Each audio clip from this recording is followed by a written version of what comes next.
Welcome to this session on celebrating diversity and tackling all forms of discrimination in our primary care teams, and specifically within our supervision roles.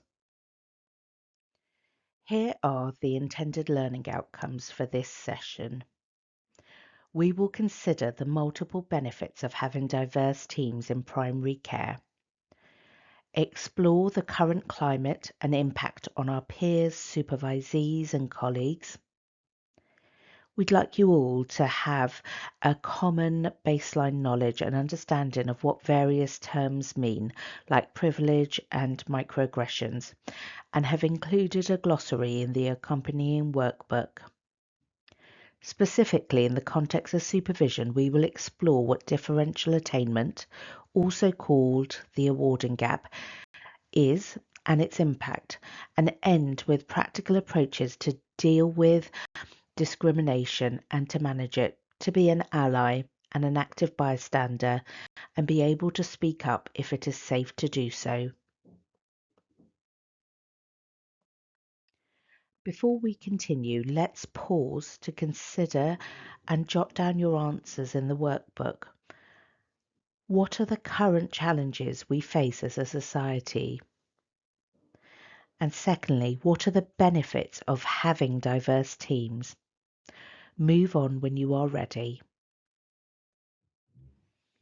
So, how many of these current challenges did you get? Bearing in mind this is not an exhaustive list, you may have got others we did not list here. The current challenges include the rise of the far right in the UK and globally, increasing rates of Islamophobia and anti-Semitism, misogyny, sexism and sexual assault, and year-on-year violence is increasing in the NHS. There is constant change and uncertainty in our roles and our environments, with cuts leading to job insecurities, issues with retention and recruitment, and maybe for some colleagues, burnout. There are so many benefits to having diverse teams. They bring with them a wider range of ideas and thinking. In business reviews year on year, diverse teams, especially ethnically diverse teams, are more productive and successful. A diverse population is better served by a diverse workforce that has similar experiences and understands their need. And that's also true for our supervisees. It's wonderful for a supervisee to see someone that looks or sounds like them. But how diverse are our teams really, especially in the higher echelons? The King's Fund have issued Snowy White Peaks report and transforming power relationships. And right at the top, our teams are not particularly diverse. Just want to highlight this image, which just reminds us that the context for this is post-COVID, a recession, climate crisis, all of which are public health issues that we as educators need to tackle. And within that, we would also include discrimination. And who do all these issues affect most? Global majority, or as we usually use the term, minority ethnic staff and colleagues and patients. So black and brown or patients from other marginalised groups. For example, if you are in a lower socioeconomic demographic, you'll have less access to greener spaces. You'll be exposed to more pollution. And so today we are going to look at discrimination in all its forms, but we will focus particularly on racial discrimination, but we will adopt an intersectional approach as we do this. So, a bit of general revision. What are the 9 protected characteristics by law? And for a bonus point, under which act? You can pause now and write your answers down. Did you get all 9 protected characteristics? And I wonder which you guessed is associated most with discrimination in primary care teams. We'll talk about this on the next slide. The Equality Act 2010 covers 4 different types of discrimination. Direct, where a person discriminates against another person because of their protected characteristics. Indirect, where a person puts conditions in place that put another at a disadvantage because of one of the protected characteristics. Harassment, where a person engages in unwanted conduct, creates an intimidating, hostile, or offensive environment, or violates someone else's dignity in relation to a protected characteristic. And victimization, where someone treats another person badly because they are taking part in or thought to be taking part in proceedings related to the Equality Act. Organisations need to have policies and procedures in place to ensure that there are equal job opportunities for all. They must also prevent discrimination across all aspects of the organisation. This can be achieved by 1. Having an equal opportunity policy in place, and 2. Training staff on the requirements of equal opportunity legislations.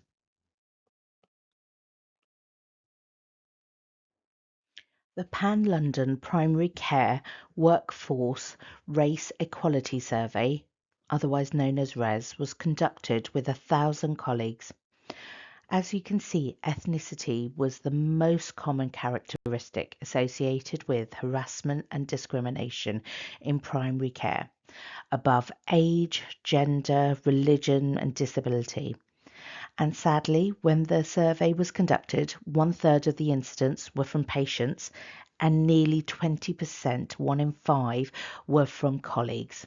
The proportions were similar across roles, whether you were an administrative staff or a salaried GP. I wonder what this makes you think and how surprised you are.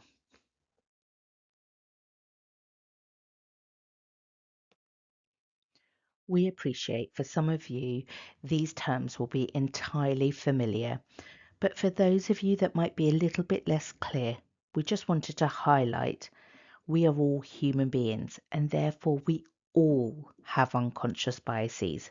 That is natural.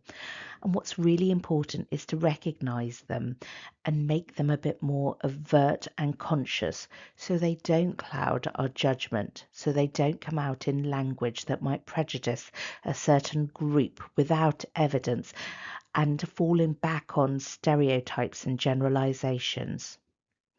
We obviously all want to avoid discrimination, which is action based on prejudice, and microaggressions, which are sometimes slightly more difficult to recognize.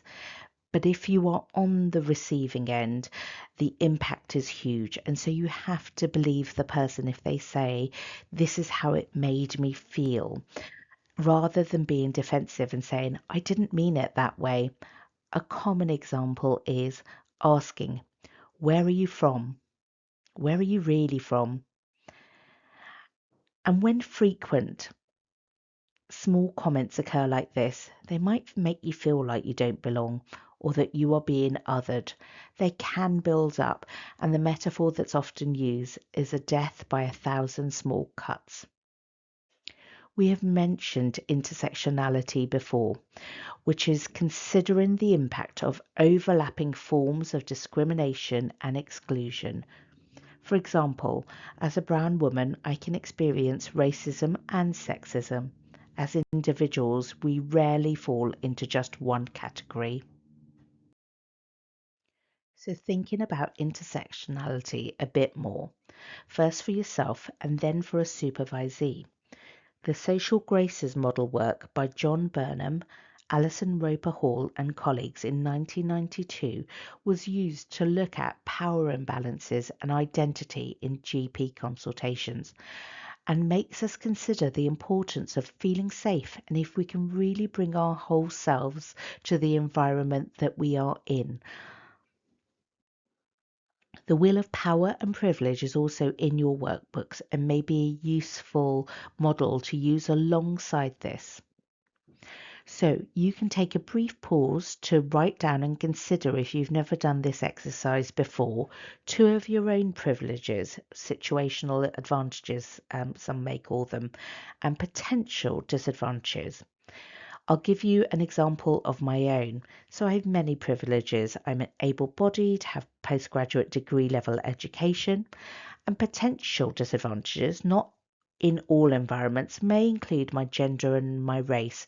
So there might be certain senior leadership meetings where I feel my voice and ideas are not heard as well. Maybe because I'm a woman, maybe because I am often in the minority due to the colour of my skin.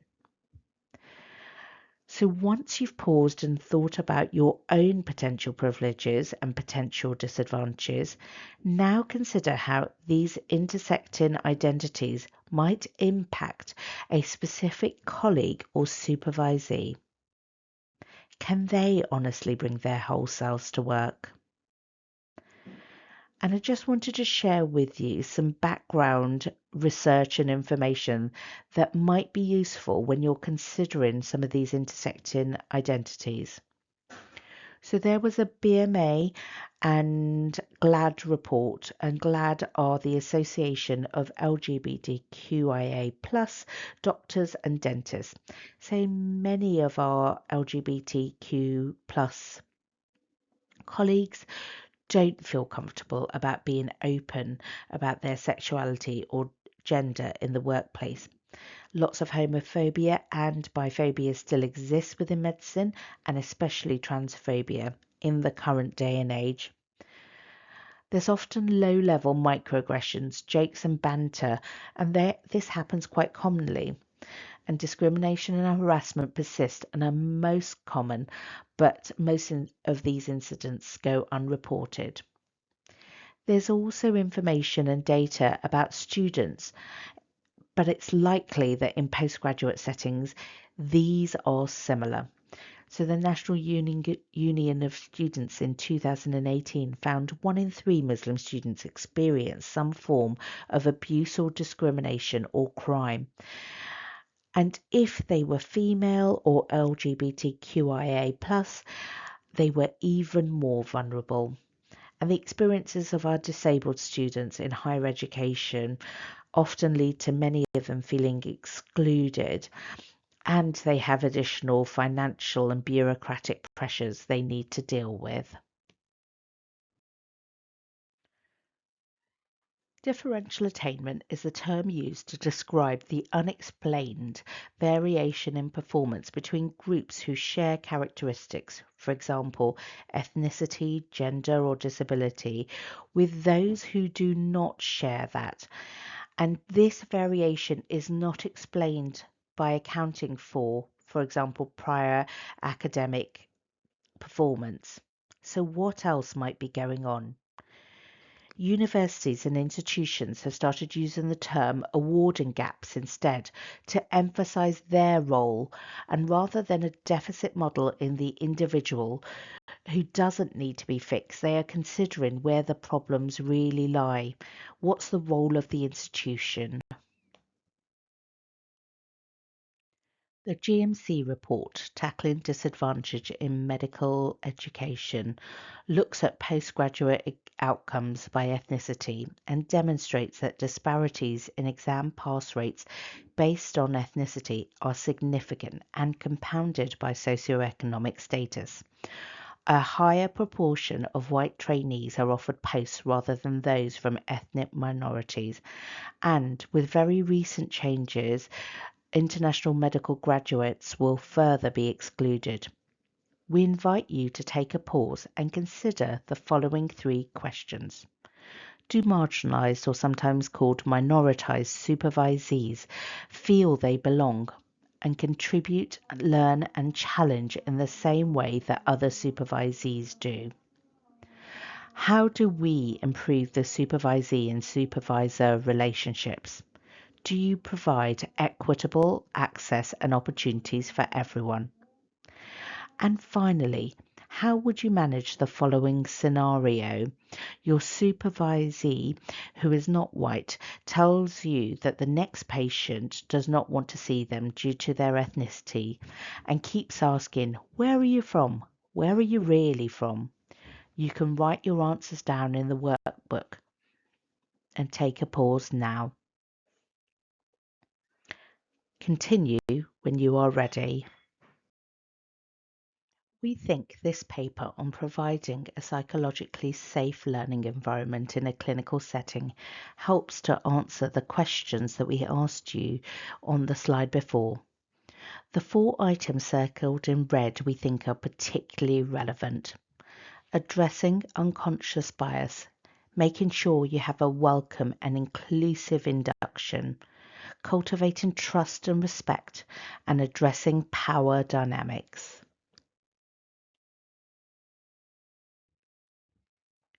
We've compiled some possible approaches for how to respond when someone, that could be a patient or even a colleague, says something racist to your supervisee.